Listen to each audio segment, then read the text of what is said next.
Let's talk about dying, shall we? So, the show is not so much about me and my background. However, final expense and helping senior citizens prepare for their last rites has been my bread and butter for almost 2 solid decades. So, you might say that I know a little something about final expenses, funerals, cremations, proper planning, the pitfalls of planning. People don't plan to fail, they just simply fail to plan.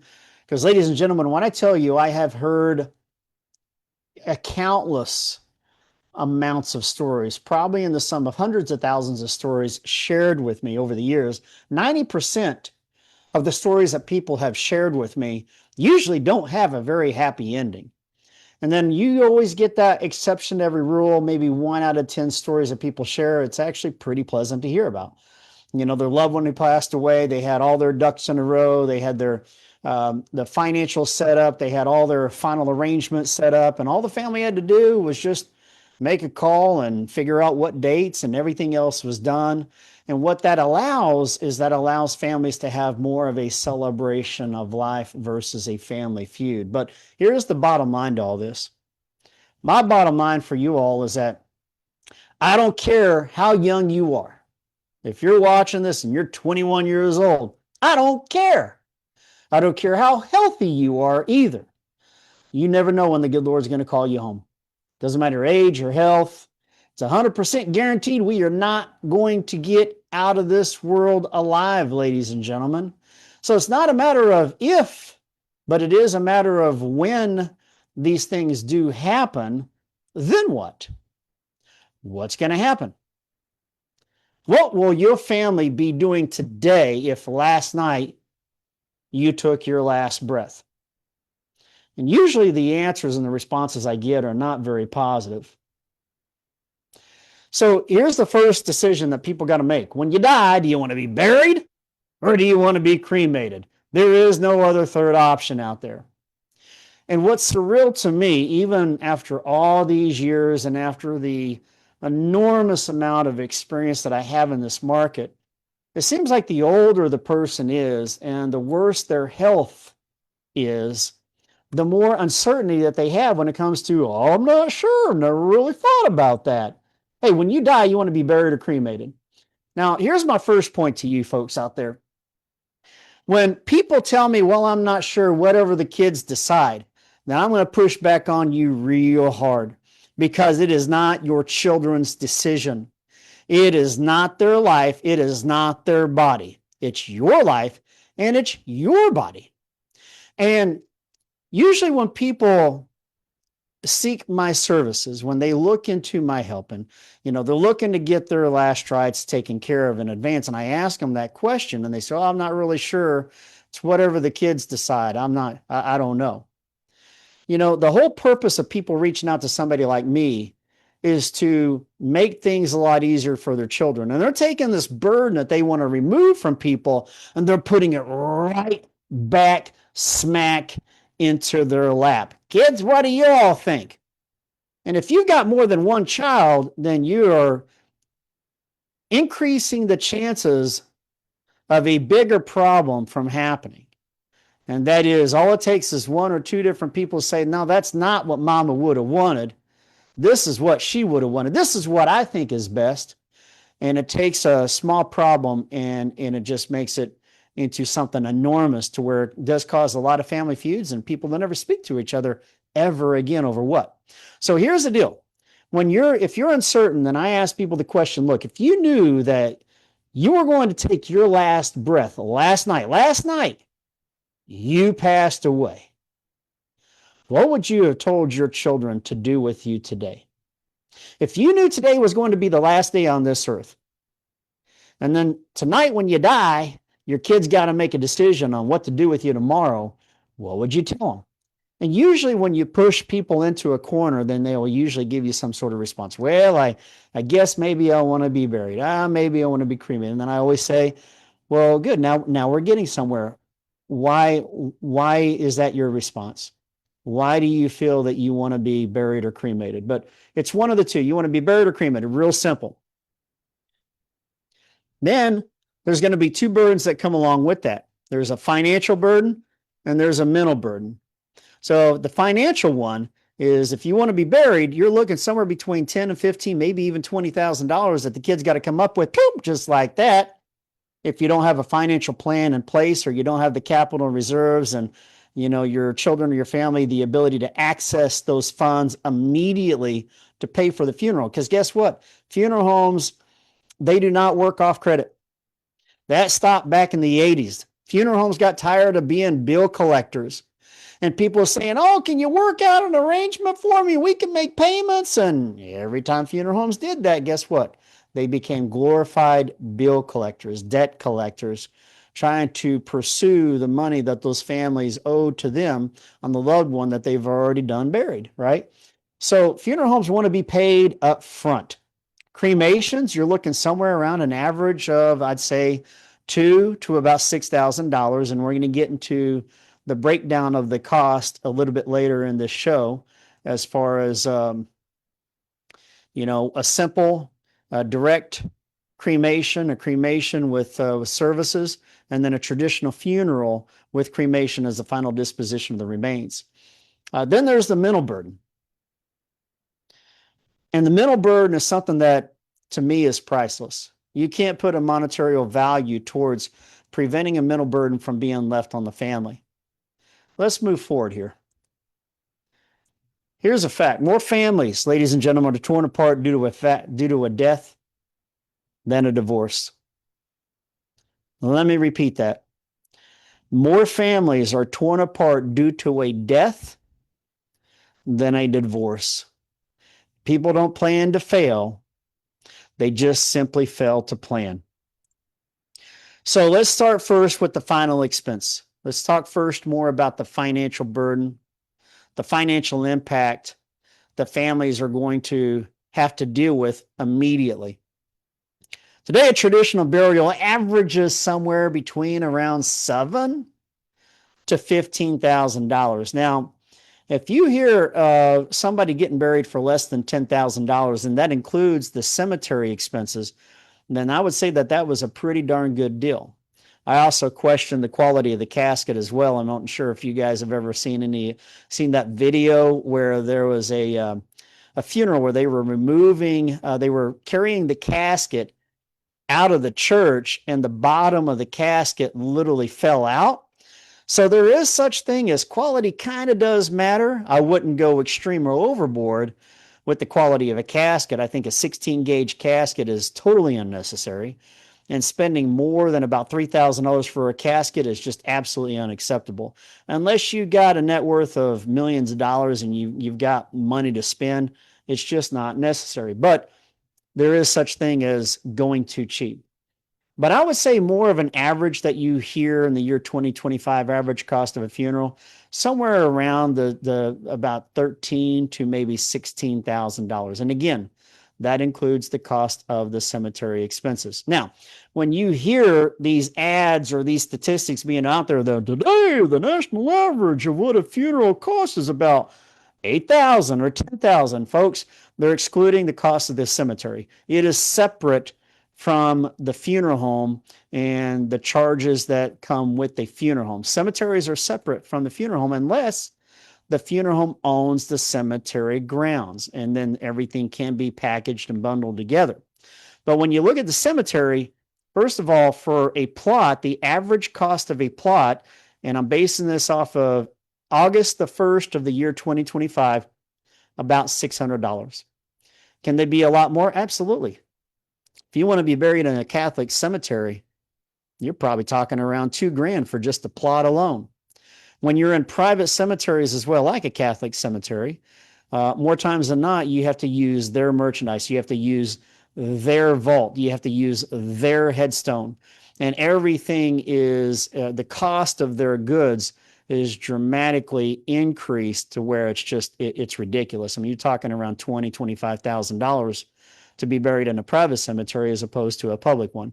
But on the cemetery expenses, $600 is the average cost, I would say, for a plot. The average cost for the opening and closing of the grave, somewhere around $600. There's $1,200 alone. Then you have the vault. Okay, what is the purpose of a vault? So For those who are not familiar with what a vault is, a vault is the container that the casket goes into. The purpose of the vault is not to preserve the casket or preserve the mortal remains. It's really to keep that casket from rotting and the earth eventually collapsing 50, 60, 70 years down the road from all the erosion from the soil and the moisture. That's the purpose of the vault. The average cost of a vault is somewhere around, I would say, $2,000 to $3,000. Okay, then you also have the infamous marker or the headstone, which we'll talk about that here in just a moment. But I would say an average cost for a monument or a marker or a headstone, whatever you want to call it, is around $5,000. That's a lot of money when you're talking about just the cemetery expenses alone. Now, cremation, you're looking somewhere around the average of $2,000 to $10,000. And again, it depends on if you want to have a direct cremation. And a direct cremation is where I say you go straight to the crematory. So here comes the hearse. They pick you up. They take you straight to the crematory. They do not pass go. No bells, whistles, frills, or thrills. They cremate your butt, and then they take the ashes, and then they return it back to the family. The average cost of a direct cremation is around $2,000 to $3,000. And then the middle of the road is where you're going to have a cremation with services, but the body or the mortal remains is not present. A lot of times what these families will do is they'll have those services in a funeral home, and these funeral homes want to tax you on that. I mean, you're talking somewhere between $1,000 to $2,000 just to rent out their facilities when you can do it in your own cotton picking backyard. You can do it at your favorite hangout. You can do it at a park. You can even rent out a conference room at a hotel and spend a fraction of the dollars, but a lot of families don't do that because they're unaware and they're not educated and they don't know what their options are. And whenever they're faced with that adversity and that situation, they just want to be done with it. They just want to be done with it. They just want to be done with it. And that's why it's one of the many reasons why people tend to emotionally overspend. So cremation with services without the mortal remains, you're looking somewhere around $4,000 to about $5,000. And then on the top part of that, you're looking somewhere around $8,000 to $10,000. And what we call that is a traditional funeral with cremation as the final disposition of the mortal remains, which means that's a normal funeral.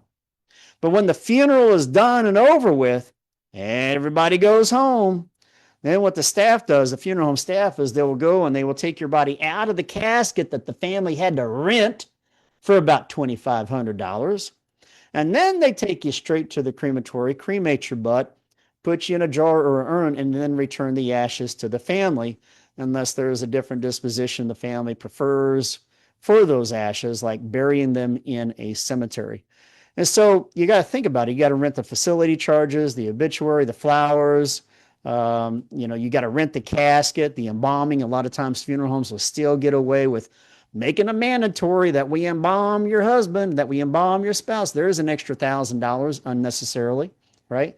And that's how those costs get to around $8,000 to $10,000. You're basically paying for a normal funeral without the cemetery expenses, unless you're part of the 20% that still wants to bury the ashes, thinking that that's going to be a cheaper route. Okay. So without having any funding in place, who pays for it?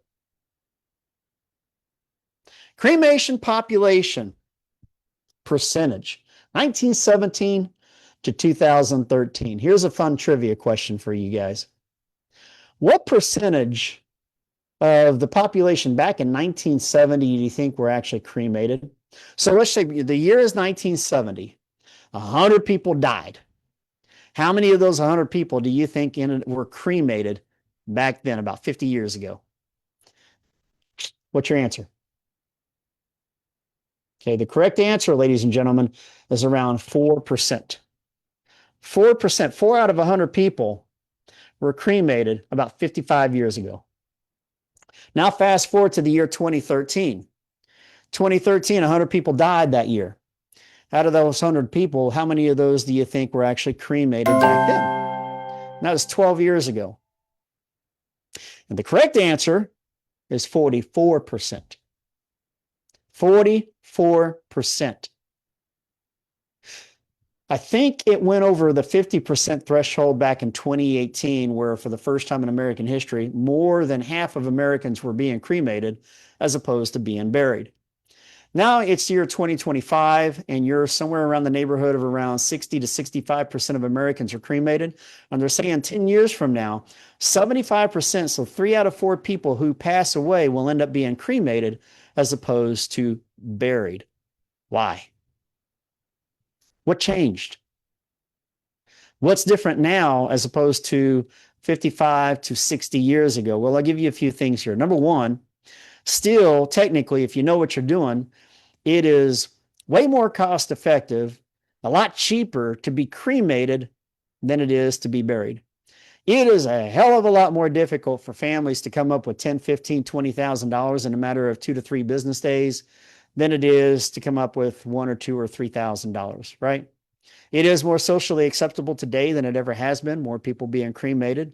And if it was okay with my brother and my mom or my dad or my grandma and granddad, then I guess it's okay with me. Religious-wise, there are a lot more churches now that are accepting of cremation, where they opposed it for many, many years. And so those are all the reasons why cremation is now the more common thing to do as opposed to being buried. Here's what I'm going to tell you guys. It's whatever you want, whatever your final wishes are, okay? Not what anybody else wants, not what anybody else thinks. It doesn't matter. It's your life, it's your body. What do you want? Okay? When it comes to your children, guess what? When they die, it should be their choice on what they want, not their children or your grandchildren. And that is something that I'm very passionate about, because I'm telling you again, it doesn't matter what, if you got 5 kids, it doesn't matter what those 5 kids want. It matters what you want. And you tell your children what your final wishes are, have a plan, okay? Get everything prearranged in advance to where when the time happens, your children and your family knows exactly what you want, how you want it, where everything's at. It's all outlined, it's all detailed, and all they got to do is just make one phone call and it is all done for them. Let's move on. Funeral home cost. How in the world do these funeral homes and these funerals charge $10,000, $15,000, $20,000? Well, here's all the different expenses that come with being buried. You got the funeral home services. You got the transportation of the mortal remains. They like to tax you on that. You've got flowers for the casket and flowers for the cemetery and flowers for the funeral home. They're not cheap. Minister for the graveside services. They're going to charge you for the facilities. You got taxes. You got your wardrobe. The casket, there's an asterisk on the casket. A casket is the funeral home's most profitable expense. That is their bread and butter. If you go to nfda.org, that's National Funeral Directors Association.org, the acronym of that, National Funeral Directors Association, nfda.org. That's a whole library of information, anything and everything that you want to know and need to know when it comes to your last rites, basically.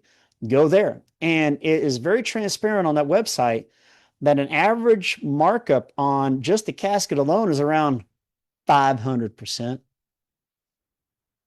500%. 500% markup, ladies and gentlemen. And I'm going to show you something real quick. And we'll talk about this a little bit more in just a few minutes from now.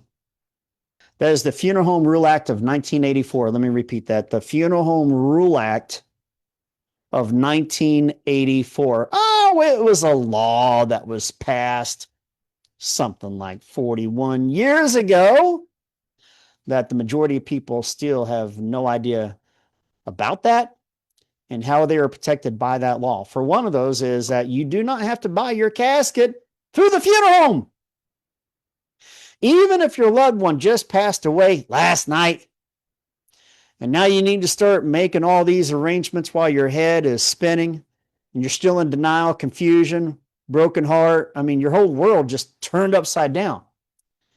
That's one of the main reasons why these funeral homes charge about 500% markup on their cost to your cost, because they can get away with it.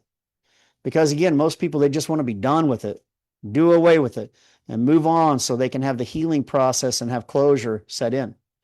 So what we're at here, you guys ever been to this website before? It's called Walmart. Walmart.com. Well, let's do a search here. Caskets. Watch this. Caskets. Oh, there we go. Look, hey, Walmart sells caskets online. Look at all those caskets. I'll be darned. Wow. Urns, caskets. Now look at the average price of these caskets too. Here's one, $1,000, $2,000, $1,800. Urns that funeral homes charge around $500 to $1,000 for, $55, $48, $1,300. 20 gauge casket, $1,100. Average cost of a 20 gauge casket is around $2,500 at need versus pre-need. There's more. You've got everything that you could possibly think of. And it just keeps going, guys. It just keeps going. Look, you got 10 pages of caskets. Page number 2. More caskets. Let's take a look at this one. That's $3,000. $3,000 is pretty pricey for an online price. I'm willing to bet that this is an 18 gauge casket. So here's what I'm looking for, ladies and gentlemen, unless you guys see it and it's right in front of me, is you've got 3 layers or 3 levels of the quality of caskets: 16 gauge, 18 gauge, and 20 gauge. Every once in a while, you'll come across a 22 gauge casket. Okay, so the lower the number, the higher the quality. The higher the number, the lower the quality. The most common sold casket or purchased casket in America is an 18 gauge casket. An average retail price is around $5,000, give or take $1,000 either way is what you're looking at. On 20 gauge caskets, average retail cost is somewhere around $2,500 to about $4,000, I would say. So with this one being $3,000, I almost guarantee you that this is a 16 gauge casket, but I am just not seeing it anywhere.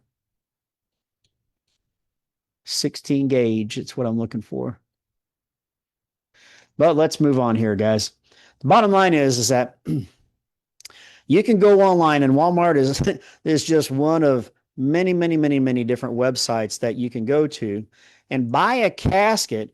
And more times than not, you can have that casket shipped directly to the funeral home, where the funeral home will receive that casket within 1 to 2 business days.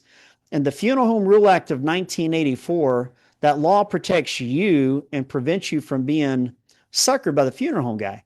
So the law states that the funeral home has to accept an outside container, and they cannot charge the family any kind of a fee, a handling fee, a delivery fee, nothing.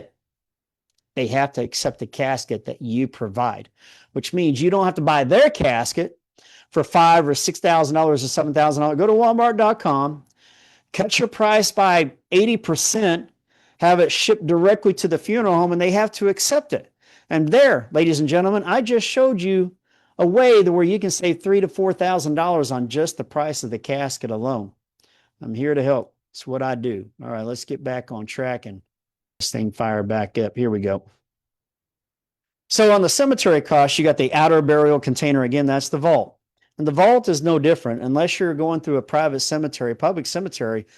You know, the newest thing now is a fiberglass vault. Fiberglass vaults are way more durable, a lot more lightweight, easier to transport, and a fraction of the cost compared to a concrete or a steel vault. Concrete steel vaults, you're looking somewhere between about as inexpensive as $2,000 to $3,000. I'd say around $3,000 is your average price. Vaults can go well over $20,000. Absolutely insane. But you can find a fiberglass vault that has like 100-year warranties on it, which means that it's high quality for less than $1,000. They're out there. Cemetery property, we already talked about that. Average cost around $600 to open and closing. And the monument of the marker is another thing that where families way overspend, guys. You can get a monument marker, and you can go through a wholesaler to where they'll customize it for you, and they will deliver it and set it up on site. And they will do that. You can deal directly with the monument manufacturer versus the cemetery or the funeral home and cut your cost by about 70 or 80% right there alone. Okay. So whether a person wants to be buried or a person wants to be cremated, the rule of thumb is still the same. If you want a direct funeral, a direct burial, again, that means there's no bells, whistles, frills, or thrills. You're straight to the cemetery, straight to the crematorium, and you're looking, if you want to be cremated, guys, you can get a direct cremation. I don't care where you're at in the United States. If you're anywhere within, I'd say, 30 minutes to an hour of a pretty major city of around 50,000 population or more, there are funeral homes somewhere around you to where you can get a direct cremation for less than $1,000. Right now, the national average for a direct cremation is closer to around $3,000. And here's what that means. If the national average of direct cremation is around $3,000, and that means there are funeral homes and the crematoriums that are out there charging $4,000, $5,000, $6,000, $7,000 to burn you. When there's a place right down yonder, right down the street, that'll do the same dadgum thing for less than $1,000. And that includes the transportation, that includes the paperwork, and that includes a box as well that they will put your ashes into. Now, for a direct cremation or for a direct burial, you should be able to find a direct burial where you're getting a pine box, take you straight to the cemetery. There's no viewing, there's no services, there's no nothing, for around $5,000 to $6,000. Now, the middle of the road is where you're talking about services, but no viewing. So there's not going to be a viewing of the mortal remains. You don't need to do that at a funeral home. If you're going to do services, you can do graveside services. You can do services at the VFW hall. You can do services in your backyard. You can do services in your living room. I always recommend, if you're a member of a church, do it at a church. Do it at a place where you're a member of that congregation. And from the proceeds, whether you have life insurance, burial insurance, money in the savings account, you have a way for your family to pay for it. You know, instead of paying $2,000 or $3,000 to the funeral home to use their services for about 2 hours, give $500 to $1,000 in tithe to the church. It's your way of paying it back at your last tithing, if you will, to the church where you worship the Lord, right? It makes more sense that way. And then last but not least, you have a traditional funeral with the viewing. And if you want to be cremated, you're looking somewhere around $7,000, $8,000. If you want to be buried, again, with the cemetery expenses, somewhere around an average cost of about $15,000. All right, so why so much? How come these things are so daggum high when we know that the cost of cremation and the cost of funerals, as I just showed you, a way to where you can save at least 50%, if not more, on just the casket alone? Well, for one, funeral homes are not non-for-profit organizations. Let me repeat that. They are not non-for-profit organizations. They are a business. And they are in the business to what? Make money, right? So the more money that your family will spend on your final arrangements, the more money that funeral home is going to make. And here's my ongoing fun little question that I ask people all the time. Have you ever seen a funeral director drive a Chevy or a Kia? No, they drive the Cadillacs, and they got the Denali's, and they got the Lincoln Navigators. In other words, they're not hurting for money. It's first class all the way. Two, people buy off of what? Emotion. When you're at Walmart, let's go back to Walmart, and you're heading down the checkout aisle, and you have all these what? Impulse items, right? And that's what people, especially kids, do, is they buy all those little gadgets off of pure emotion. When you're buying a car, the car salesman, if they know what the hell they're doing, they're not going to take you in and start talking numbers until you take the car for a what? A test drive, right? When you're looking at a home for purchase, it's all about, can you imagine sitting out here on your back patio every morning with a cup of coffee and, re-stirring that emotional pot? But here's the bottom line. is when it comes to a loved one's final arrangements, that is the most emotional purchase anybody will ever make. Nothing but the best from my mama, nothing but the best from my daddy, right? People buy off of emotion. People are oftentimes feeling rushed. They are overwhelmed when they're still trying to come to terms with reality. Because, whenever they lose their loved one, especially a spouse of 55 years, my mom and dad, they were married for 55 years before my mom passed away in 2023. My mom and dad were together for 57 years in total, right? And when my dad lost my mom, I mean, still till this day, he struggles with it. And it's been 2 years, but I will tell you, it took at least a good 6 months before there was any adjustment or healing process that really began. And so going through that whole ordeal with my father and sitting with the funeral director, and fortunately, if there is such thing, mom had dementia, so it's not like everything was sudden and just out of the unexpected. It was something that we were very well prepared for 2 weeks, or for 2 years. But you can only be so prepared. We had the majority of our ducks in a row when it comes to something like that. But most families, like when you have a tragic accident or just a sudden heart attack like Hulk Hogan, just out of nowhere, nobody saw it coming.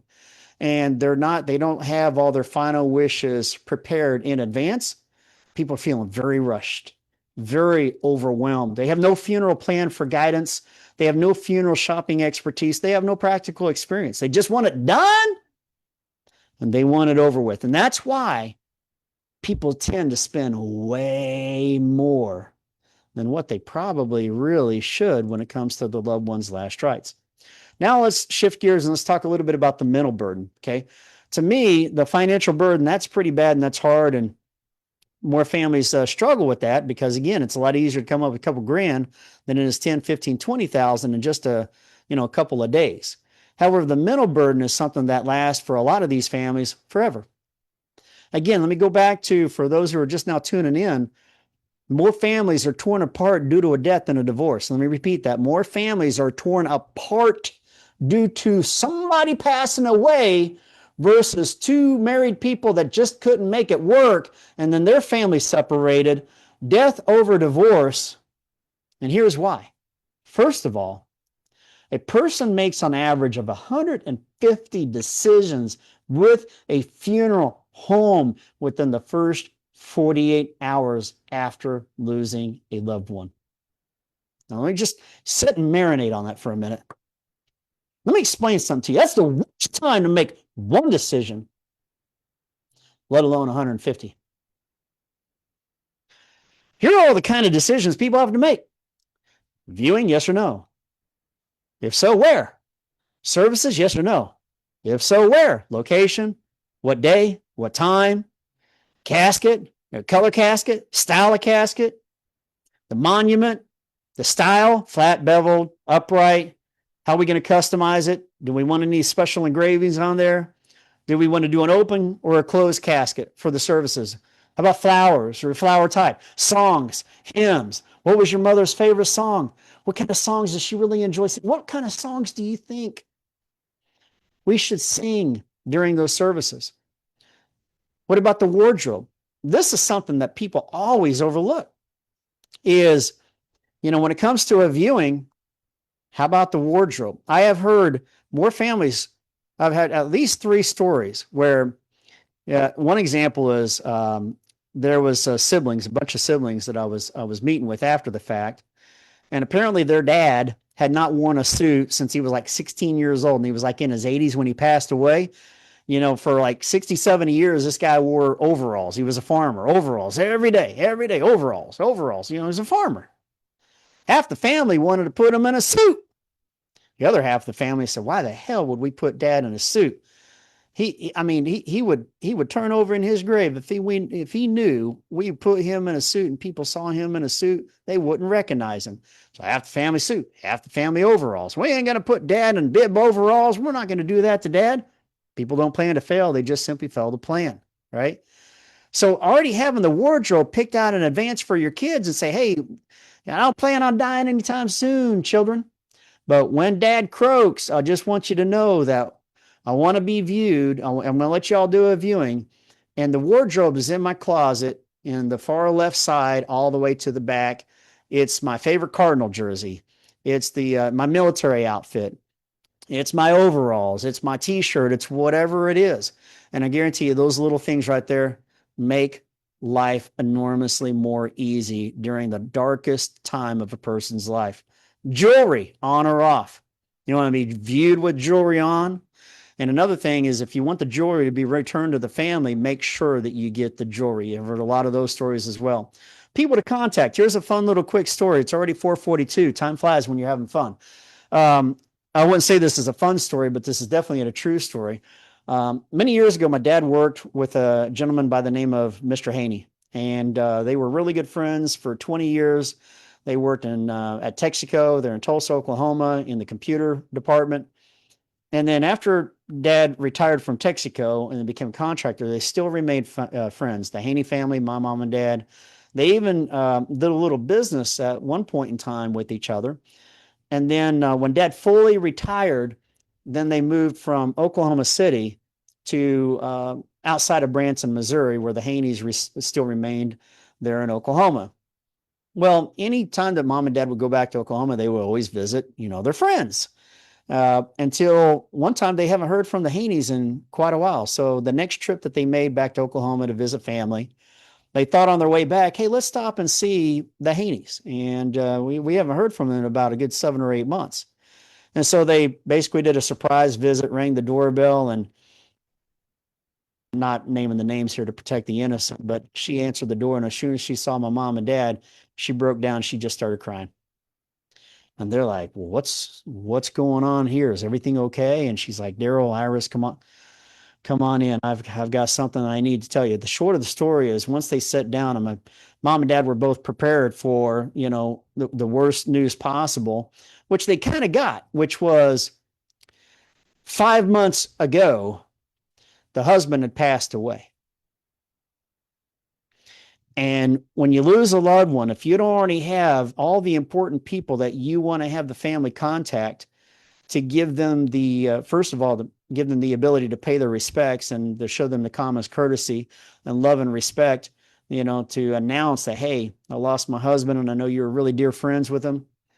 They didn't get that phone call because you don't think of every little detail that you need to take care of on the hardest, most difficult, darkest day of your life. So that is why people who to contact is so important, especially if you're a widow, right?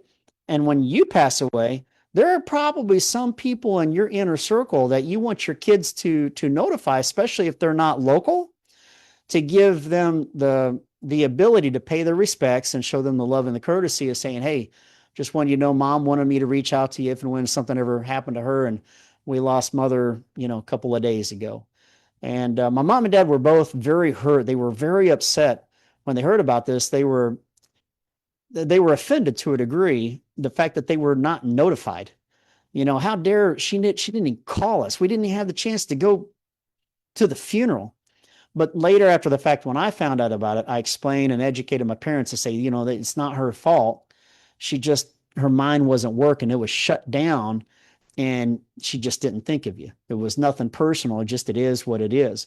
You also got to think about pallbearers, and if you want to be cremated, what to do with your ashes. You want to scatter them? Do you want to have a wake? You want to have a repast, readings, speakers, officiant, funding, accommodations, and the list goes on and on and on. On average of 150 decisions within the first 48 hours. So let's look at it this way: the mental burden, the amount of decisions they say that it takes to plan a wedding is no different than the amount of decisions that it takes to plan a funeral. However, when you're planning a wedding, you got 1 to 2 years on average to plan out the most glorious day of your life. I'm going to get married. And you want to put all the time, effort, energy, attention in because it's got to be perfect. It's got to be done right. The perfect venue, the perfect dress, the right flowers, we want this cake, and we want all that. However, when you're planning a funeral, you don't have 1 to 2 years to do it. You have 1 to 2 days. on average. When people are planning weddings, they are mentally checked in. They are laser focused. They have a vision on what they want and how they want it and how they explain everything to be executed. Whereas when you lose a loved one and everything falls on your lap, you're mentally checked out. This don't work right here. It's done. Okay, you just want to move on with life and let the healing process begin. But you don't have that luxury. You don't have that ability, right? Everything is blurry. Now, that is a word that I am most often hear or have heard in my career is when people kind of relive those moments and they're sharing their story and their experiences with me, as I have said across thousands and thousands and thousands of families, right, across the kitchen table and had people share these stories with me. When they go back to relive those moments, they often say, everything was so blurry. It's just a blur. It's really blurry. I really don't, it's really blurry. Some of these people don't even remember signing any documents with the funeral home, the funeral director, the insurance. They don't remember those details. People trying to figure out what the loved one would have wanted out of thin air. I have no idea. What would my dad have wanted? How would he have wanted it to be handled? Did I do the right thing? That's the permanent scar. I've dealt with a lot of funeral directors, and they've always told me, say, if the one thing we often hear from the families is, if I could just bring back Joe for just one more day, I'd ask him, what do you want? What do I do? Did I do the right thing? And ladies and gentlemen, this is real stuff here. This is a permanent scar that is left on families that they have to live with for the rest of their life, really wondering, did I do the right thing? Is that really what my husband, my mom, my dad, my whoever it is that really what they would have wanted? Let's talk about cremations for a moment and alternatives to the ashes and what to do with ashes. So let's go to a kind of a funner topic here, something that is more interesting to discuss. So when it comes to being cremated, once you're cremated and, we've got the ashes, what do we do with the ashes? Well, there's the traditional scattering of the ashes, across the sea or on a beach, by an ocean, wherever it is. Also, fireworks is something that's pretty cool. That's an option as well. Just Google cremated ashes fireworks, and you'll have a whole bunch of websites that'll pop up to where you can take the ashes and put it into basically a firework, light it, and it goes up in the air and kaboom, right? You can bury ashes, okay? It's now, I say for the last 15 years, somewhere around 10 to 15 years ago, a lot of these cemeteries now have special sections for plots, if you will, that are designed to bury ashes. Now, here's the caveat to that. If you want to bury ashes in a cemetery, you still have an opening and closing of the grave cost. They're still going to charge you about the same amount to bury a small little round hole 6 feet deep as opposed to a big old huge hole that'll accommodate a casket, because they can and they will, right? You still have to have a vault, a container to put for the urn to be put in. Why, I don't know, but again, it's just more revenue for the cemeteries. You should still have a marker, a little mini marker that are really cute, for the cemetery, excuse me. So those things are still additional costs, even if you want to bury the ashes, is my point. You can divide the ashes and you can have little mini urns. And those are a pretty cool idea as well, to where you can have an urn something like this, and average cost around $50 per urn. You can do a niche, pretty common.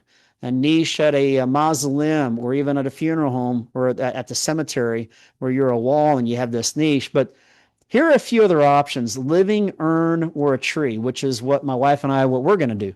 Okay. So when I die, I'm going to be a weeping willow. And when my wife dies, she's going to be a Christmas tree. And I'm going to come back to this here in just a moment. But here's one of the websites, thelivingurn.com. Go to that website, thelivingurn.com.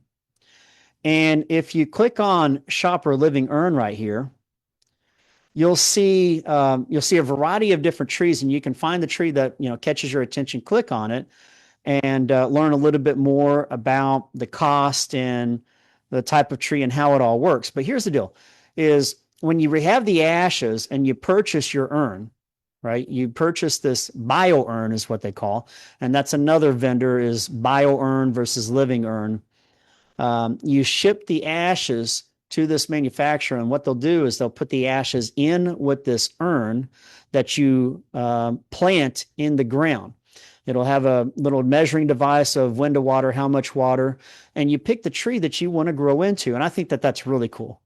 To me, ever since I was a kid, I've never understood the whole cemetery thing. I don't get it. That's not me. Love my mother, but I remember her in many different ways versus going to a cemetery 10 hours from where I live and staring at a monument. I like the idea of sitting underneath a tree and having a picnic and eating some food, listening to some music, sharing some stories, and it's also a lot more environmentally friendly as well versus taking up dead space, no pun intended.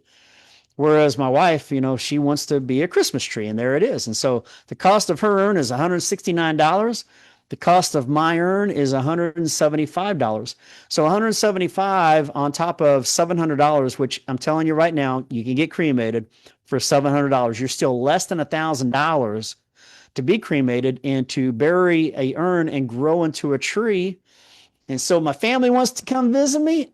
I'll provide the shade. I've got your back. And I just really think that that's a cool idea. Jewelry.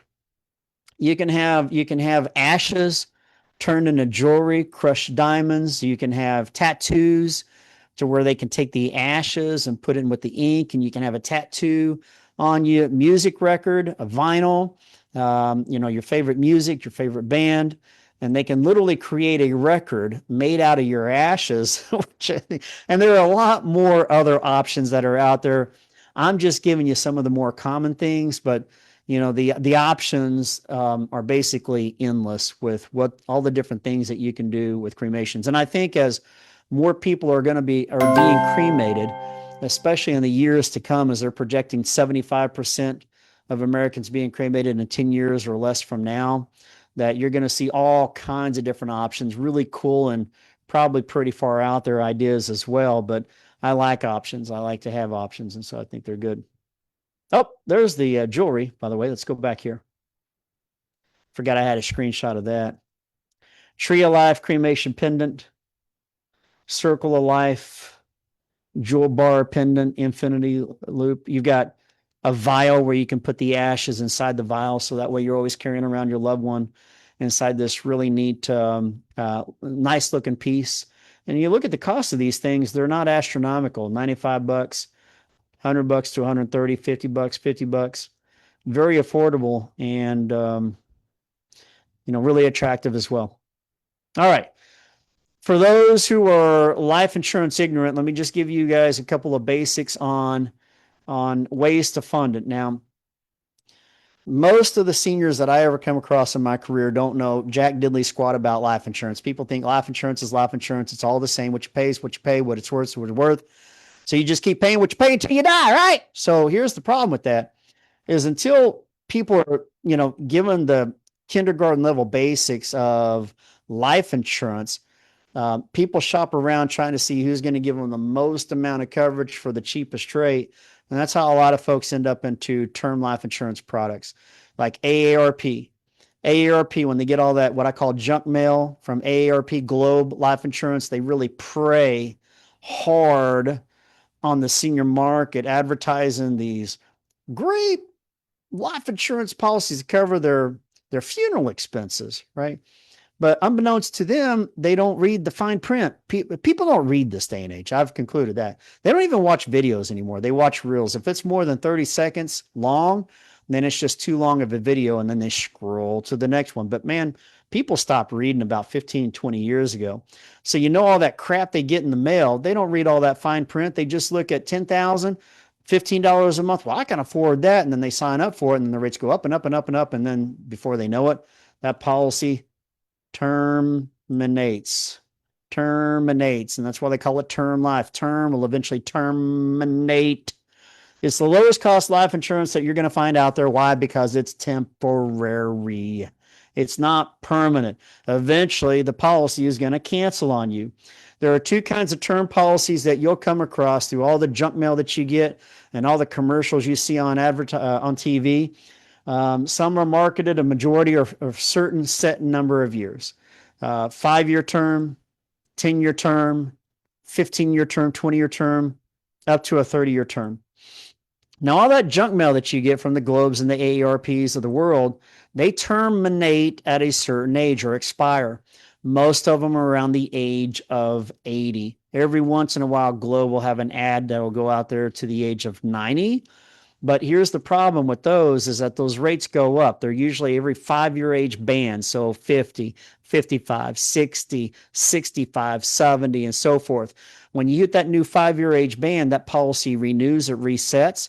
And when it renews or it resets at that older age, which is why the rates go up. And then they go up. But here's the problem is that once you get past 65 or 70, especially if you're a male, because we don't live as long on average as women, that the rates really skyrocket to where these people can't even keep their term insurance policy to the age of 80 because it becomes unaffordable by that time.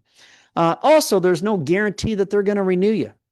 I know that, I don't know if it's been a while since I've looked at a Globe mailer, but if you read the very, very, very, very, very, very fine print under a microscope, you'll see that they can periodically do, and by signing that little mini application, you're authorizing the company to periodically do a MIB report, a Medical Information Bureau report. And what they can do is they can say, oh, look, Mary's up for renewal. She had cancer 2 years ago. They can just go ahead and flat out deny you right there. And you didn't even get to keep your policy to the age of 80. They can terminate you at 70 because you had cancer when you're 68. So there is no guarantee that that policy is going to renew. And they build no equity. You're renting the policy. And anytime you rent anything, if you rent a car from Enterprise and you return it a month later with a full tank of gas and probably in better shape than how they leased it to you, because every time I rent a car from Enterprise, it's dirty. And I end up having to wash it myself and vacuum the daggum thing. And I usually return it in a much better state than how I received it. They don't give me any money back when I return that car, as long as I got a full tank of gas. Whole life, on the other hand, is a permanent life insurance policy. It's good for your whole life, which is why they call it whole life. Whole life is good for your whole life. Term, that'll eventually terminate on you. But see, I don't care who the insurance company is. I don't care how big or how small that life insurance policy is worth. Once the policy starts, it's locked in. It's never going. The rate's never going up. Death benefit never goes down. The only way you can ever be canceled is for non-premium. It does build a little equity over time. I always tell people on a final expense life insurance policy, try not to borrow any money from it unless you absolutely, absolutely had to, right? But it's just there for emergency purposes only. And most all those policies, they do have a terminal illness rider that's automatically included that, depending on the company, like Mutual of Omaha or SBLI or fill in the blank, that some companies it's 24 months, some companies it's 12 months. But if you're diagnosed with a terminal illness where you have 24 or 12 months less to live, then you have the ability to have, and again, it all depends on the company and the terms of the policy. Some companies will advance 50% of the death benefit to you. Some companies will advance 75%. Some will advance 100%, and some will advance 100%. It all depends on the carrier and the policy that you purchased. But I guess a best case scenario, or worst case scenario is, 12 months or less to live, you can at least get 50% of the death benefit advanced to you while you're still alive. Why is that important? So that way, if you got a $20,000 policy, you find out you're terminally ill, you have access to now $10,000 of that $20,000. You can take that $10,000 and you can use that money to help kind of, take care of your last rites in advance, and, maybe go ahead and pay off the funeral or pay off the car or whatever it is. Maybe take a nice vacation to the Caribbeans. Hey, but it's there to give you, or let's say if you get to where you're wheelchair bound or bedridden, you can use some of the proceeds of that death benefit, to build out accommodations to accommodate your current situation. All right. So as we start wrapping it up here, what is burial insurance? This is really important, folks. Burial insurance, aka final expense life insurance, aka whole life insurance, is nothing more than a basic non-participating, I'll call it a stripped down, non-participating whole life insurance policy. It's designed for two things. It's designed to be very liberal, very lenient on the medical underwriting. So a simplified issue is what it is. And those policies are also designed to pay a death claim much quicker, much faster than any other traditional ordinary type of life insurance policy. But here's a rule of thumb. In the life insurance world, the more medical underwriting for that life insurance policy, the better the rate's going to be. Also, the more medical underwriting you go through, the higher risk you are of being declined or being rated. What I found is even with the disgustingly healthy people, it's amazing the skeletons that are hiding in people's medical closet more times than not, unbeknownst to them, you know. And when they find out behind what's door number 1 and door number 3 and door number 5, you know, where we think we're going to get a preferred plus rating ends up being a decline or a rating. So it's kind of like a double-edged sword there, to where the more medical underwriting, the better chance you're going to get the best rate out there, but also you're increasing the chance of being declined or being rated. However, the less medical underwriting that you have, the higher the rate's going to be. So final expense life insurance is designed to be very simple, very easier to attain, and for the claim to be paid out faster. But understand that if you're looking at a final expense life insurance policy at the age of 55 versus a universal life or a participating whole life insurance or an IUL type of policy, you're going to pay a higher rate on the final expense than you are with any other life insurance, because all those table ratings are already built into the price or the premium of those policies. All right, so here's some more vernacular for you. When you hear immediate benefit, ladies and gentlemen, that means no waiting period.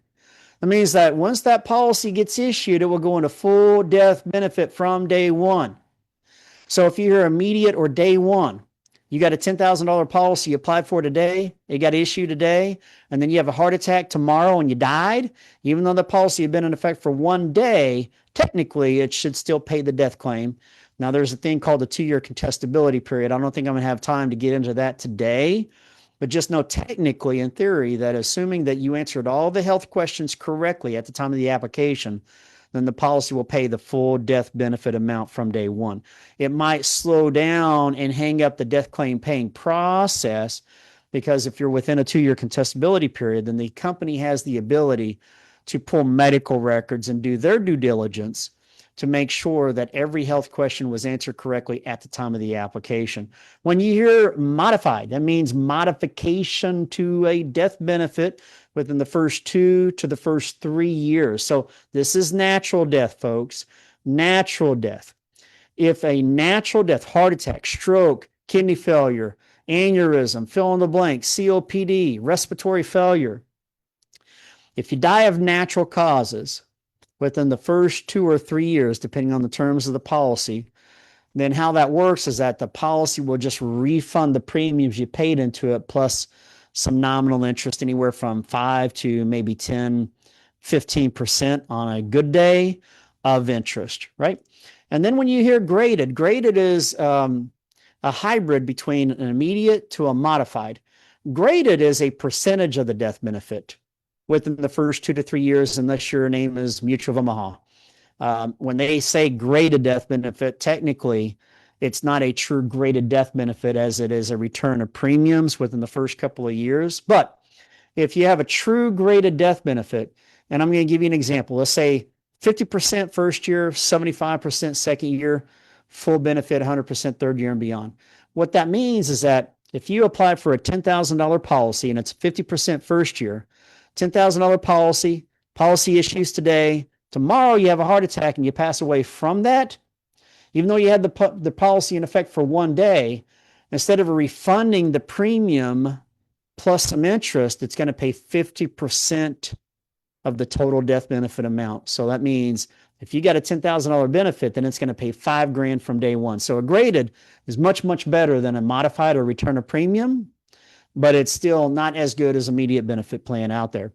If you go into the 13th month, so the 12th month and the first day, you enter into that second year, and the second year is 75%, and then you pass away, then it's going to pay $7,500 of that $10,000 death benefit. And then once you get to the third year and beyond, full death benefit kicks in.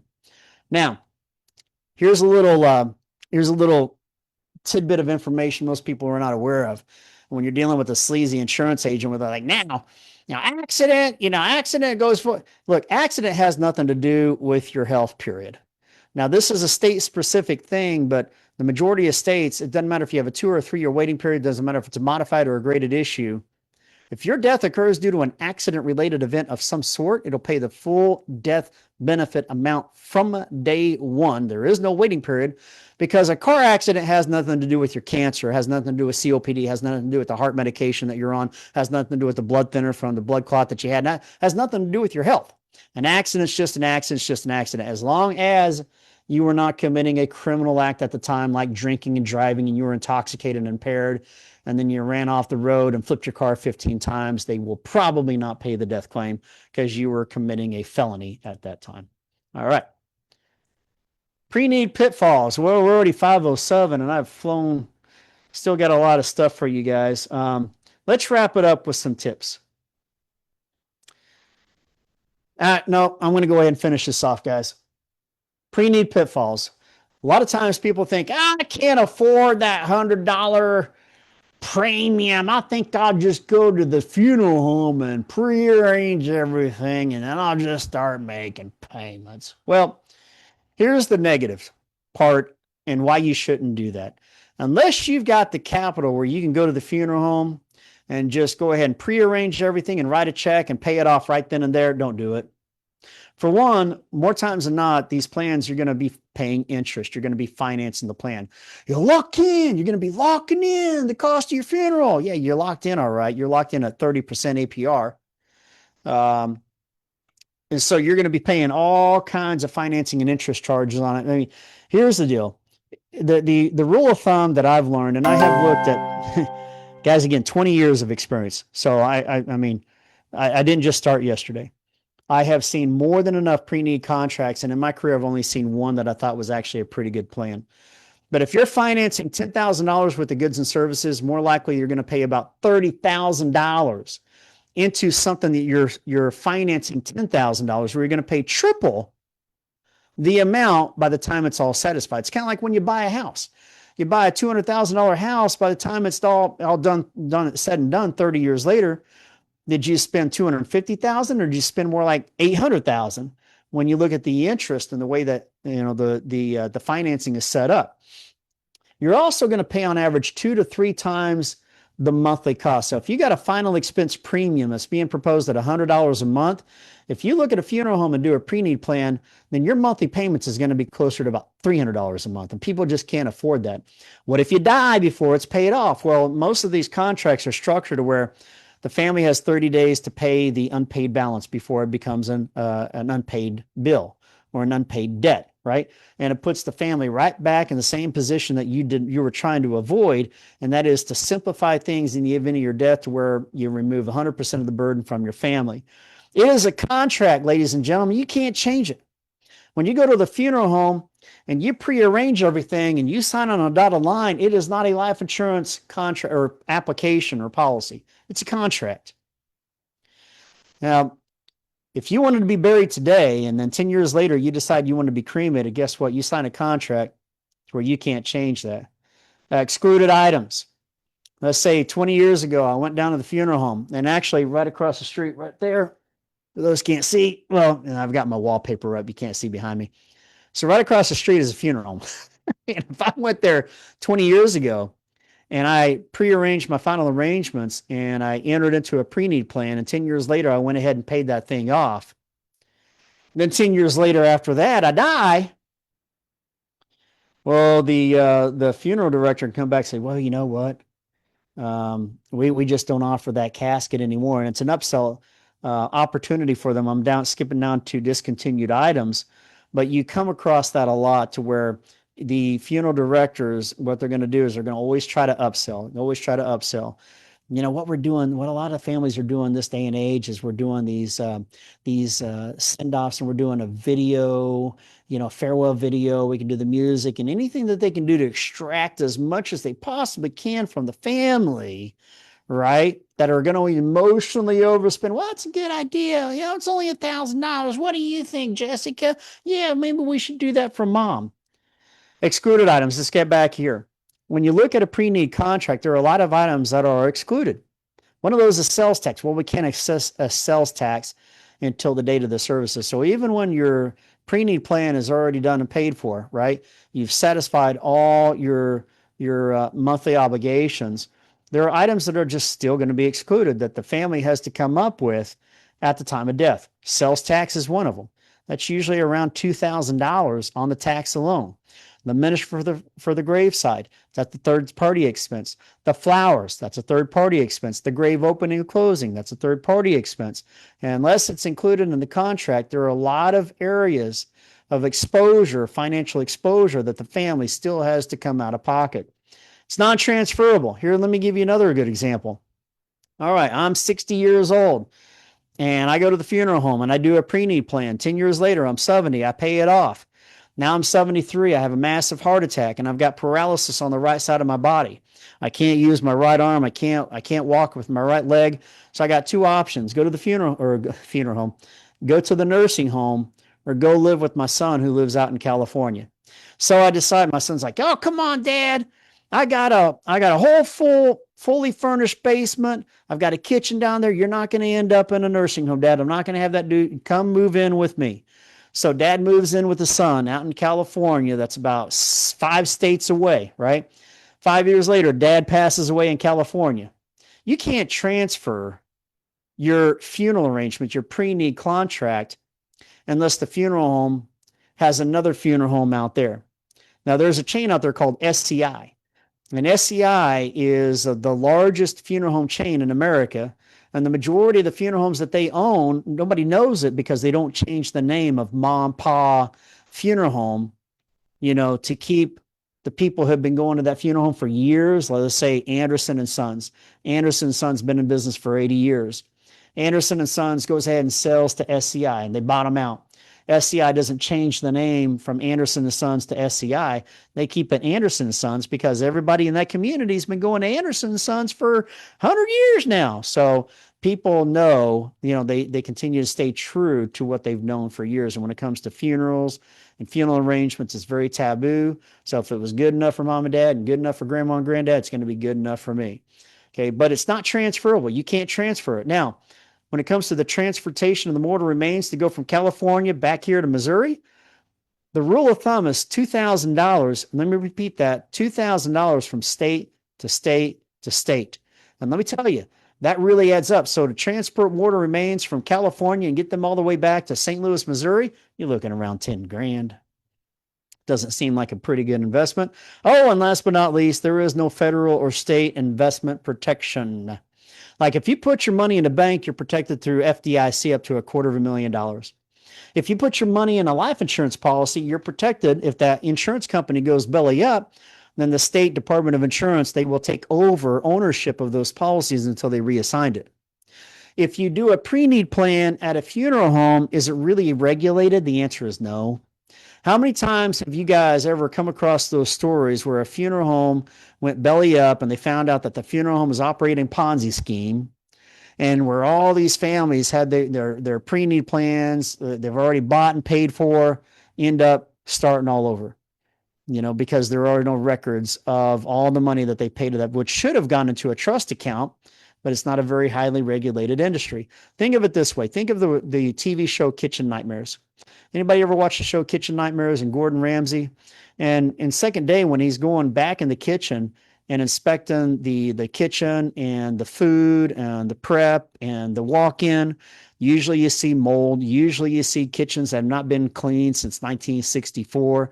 And you think, how can food establishments get away with this? Aren't they regulated? Don't they have food inspectors come by every 30 days? Well, in theory, yes. But let's say if you live in Miami, a lot of those restaurants don't get inspected, but maybe once a year. Should be every 30 days, but they just don't have the staff or the budget or the manpower to be able to do that. Same thing with the funeral homes. They're not highly regulated. They're not inspected nearly as often as what they should be. And that's how these Ponzi schemes and these funeral homes and funeral directors get away with that. So there is no protection there. So let's go ahead in closing, guys. Here are some tips and tricks along the way that I have learned. Number one is if you lose a loved one and your loved one has some life insurance and that's how you're going to fund it, when you deal with the funeral director, do not disclose the amount of insurance that your mom or your dad or your brother or your sister or whoever it is that you're taking care of the last rites. They don't need to know that. Because here's the deal. If they find out that your mom had a $20,000 life insurance, well, yeah, she got $20,000. You just bought yourself a $20,000 funeral. Because that's what they're going to do. Show you an $8,000 casket. They're going to show you the $2,000 video. They're going to show you the best vault that they have out there. And of course, you're thinking nothing but the best for mama. The amount of insurance and how it's going to be paid for is not important. What is important is when you're dealing with the funeral home or the funeral director, what is important is what is the best that you can do for me? And show me what all my options are. And then you do have the ability, ladies and gentlemen, to negotiate, get another funeral home involved. If pre-arrangements have not already been made in advance, get another funeral home involved and use them for leverage. If a person has a $100,000 life insurance policy or a $50,000 life insurance policy, doesn't matter, fill in the blank, you can do a partial assignment of the policy benefit amount as an option for payment. So again, this is where the amount of life insurance that your loved one has is irrelevant. It doesn't matter. All I need to know is how much are you going to charge me for, what is the total cost of everything? And then once you guys agree to the terms and to the bottom dollar, you can say, hey, listen, dad's got a $50,000 policy. He's had it for 15 years, is still in effect. And what you have the ability to do is to assign a portion of that death benefit to the funeral director. Now, by law, they cannot charge more than 10% assignment fee. The average cost of an assignment fee is somewhere around 5 to 6%, but they cannot exceed 10%, which, and if they're trying to get away with 9 or 10%, then you probably should consider doing business with a different funeral home, right? But you can assign a partial assignment of the policy. If the policy has been enforced for more than 2 years, the assignment policy, the process is going to take less than 24 hours. However, if the policy had just been enforced for less than 2 years, then the process can take several weeks due to the contestability period. And it's not a guarantee that that policy, that death claim is going to be paid in full until the insurance company has done their due diligence and verified that all the health questions were answered correctly at the time of the application. Do not leave your final wishes up to your children. It's your life, your choice. Decide on what you want, then execute your plan. Eliminate that burden. Know what's important to you. And then when you figure it out, have a family discussion on your wishes. It might be a weird, uncomfortable conversation at first, but make it fun. But I tell you what, once you expose that elephant in the room and you have that discussion, that weird, awkward discussion that we all try to avoid, there's a thing out there called peace of mind. And it's a real state of mind that people really do inherit, to where they're like, you know what, that was kind of weird, but now I feel good about it. Now I know that, hey, I mean, you can't die for another 80 years. But at least when you do, I know what to do, right? And it really does give, all of us, from the person that you're preparing the last rites to the survivors, it gives everybody a sense of peace of mind and a level of comfort knowing they know what the plan is, right? So, and why policies go and claim? Most life insurance policies that go and claim in the United States go and claim because of 2 reasons. One, the family didn't know anything about the life insurance policy. Mom and dad had a life insurance policy, family knew nothing about it. Or 2, the family knew mom and dad had a life insurance policy. As a matter of fact, Mr. Jones, he used to come by back on the 3rd of every month. He was like part of the family. An old debit agent's what they call him.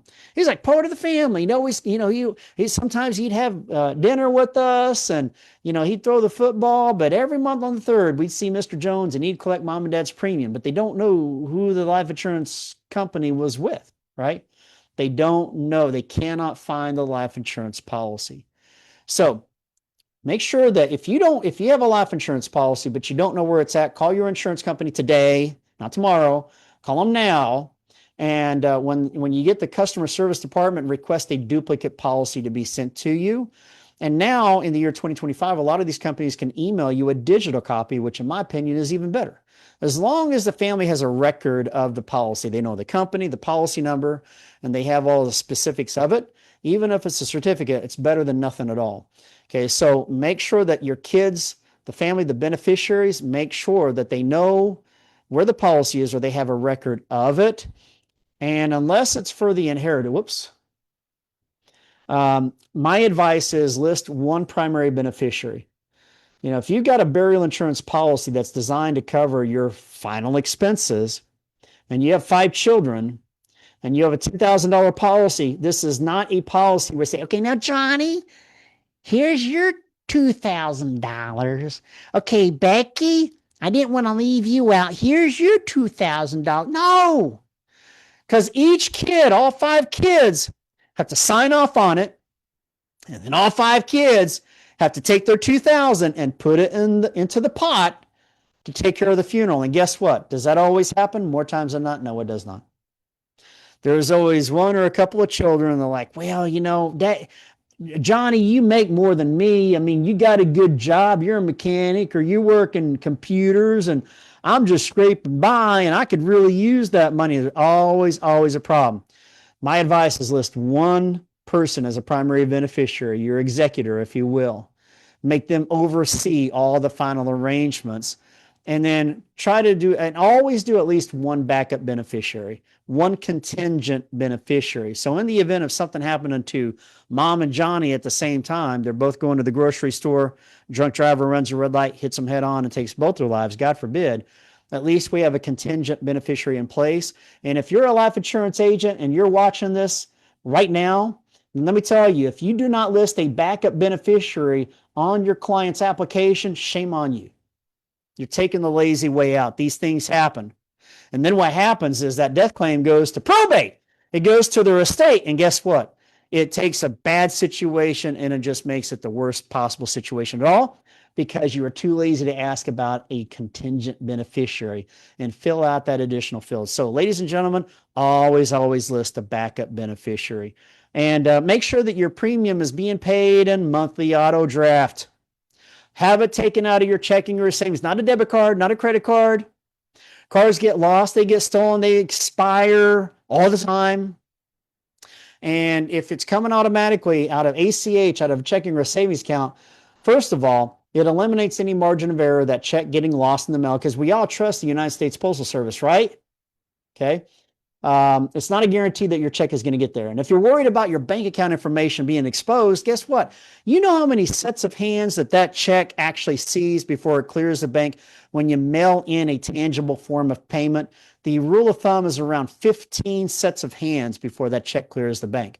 Whereas if it's automatic, nobody ever sees it and it's protected. The third reason is because it's a paper trail. One of the first places that families go to look for to see if mom or dad had a life insurance policy is they go through the bank statements. And they're looking for a recurring payment of the same amount on the same day from the same insurance company. And they keep seeing this Mutual of Omaha, or Aetna, I wonder what that is. And then they call the company and lo and behold, that was the life insurance policy. So, and it's a receipt as well. It's a legal documentation, your bank records, that you were making your monthly premium payments on time every single month. And there is no way that the insurance company can ever dispute that they never received your money because you have the bank statements to prove it. All right. So ladies and gentlemen, hopefully today has been informative and education. I want to thank you guys for joining me today in today's Final Wishes Planning Masterclass. I do hope that this opened your eyes and gave you clarity, not fear, because planning ahead is one of the greatest gifts that you can leave behind. Well, we talked a lot today, from deceptive final expense marketing to the pitfalls of pre-need plans to beautiful cost-effective ways to say goodbye with love and intention.